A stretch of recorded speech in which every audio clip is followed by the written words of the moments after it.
tudo bem? Sejam todos muito bem-vindos a este canal.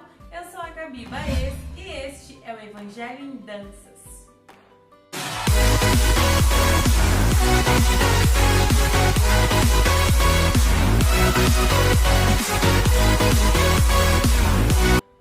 E no vídeo de hoje vamos começar mais um quadro novo. Esse canal está passando por muita adaptação, graças a Deus. Estamos tentando fazer o nosso melhor para que você, ministro, receba muita informação e assim juntos possamos crescer. Então, se você é novo aqui no canal, seja muito bem-vindo. Inscreva-se, deixe seu like e compartilhe esse vídeo com outros ministérios de dança, que ajuda bastante o canal. Se você também não me segue nas redes sociais, segue lá, @Gabi Baez, porque assim nós sempre podemos começar um pouquinho mais de perto. E o nosso novo quadro hoje é o quadro Tem na Bíblia? É um quadro de perguntas e respostas. E são perguntas que muitas vezes vocês me mandam lá no Instagram. E o tema de hoje é: Ministério de Dança tem na Bíblia?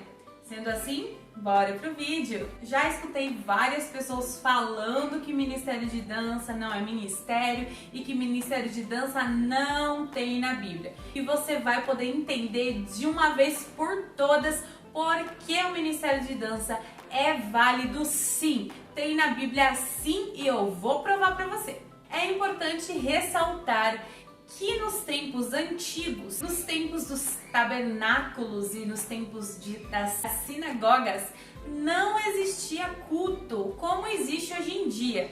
Então não é possível comparar o nosso culto de hoje em dia com o culto daquela época. E não é nem possível comparar também ao nosso culto do Brasil com o culto de Jerusalém, ou o culto do Brasil com o culto do Paraguai.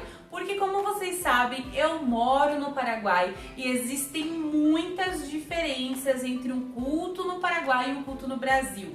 Então, só por aí você já começa a entender que existe diferença sim de país para país. A palavra dança tem em média 24 referências bíblicas, aonde fala especificamente a palavra dança. E como vocês sabem, existem muitos e muitos versículos que falam sobre dança.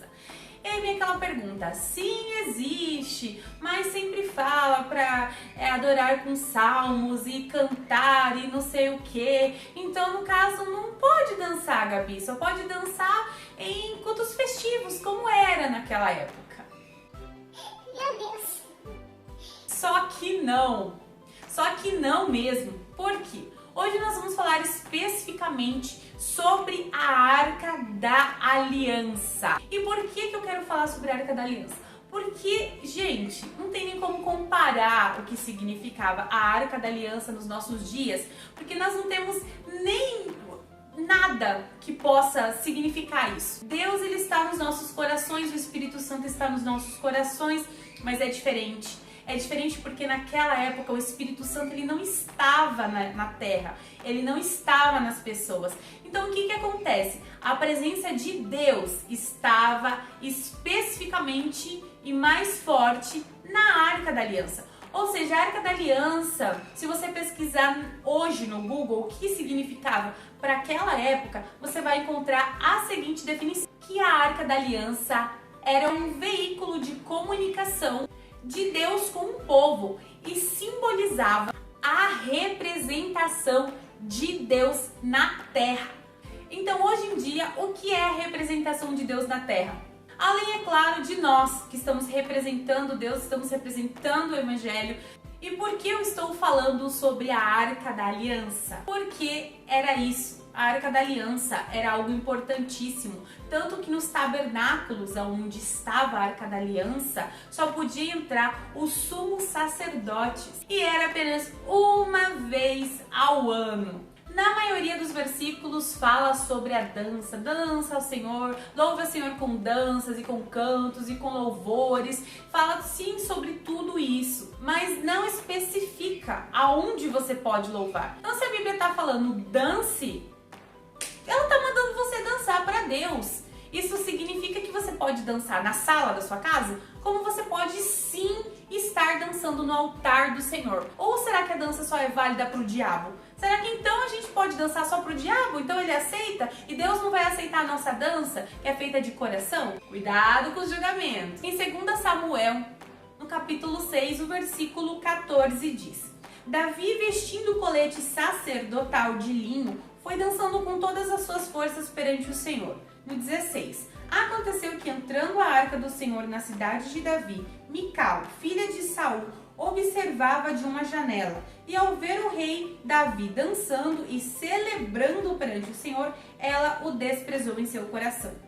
No versículo 20, voltando Davi para casa para abençoar sua família, Mical, filha de Saul, saiu ao seu encontro e lhe disse: Como o rei de Israel se destacou hoje, tirando o manto na frente das escravas de seus servos, como um homem vulgar. Mas Davi disse a Mical: Foi perante o Senhor que eu dancei, perante aquele que me escolheu em lugar de seu pai ou qualquer outro da família dele, quando me designou soberano sobre o povo do Senhor, sobre Israel.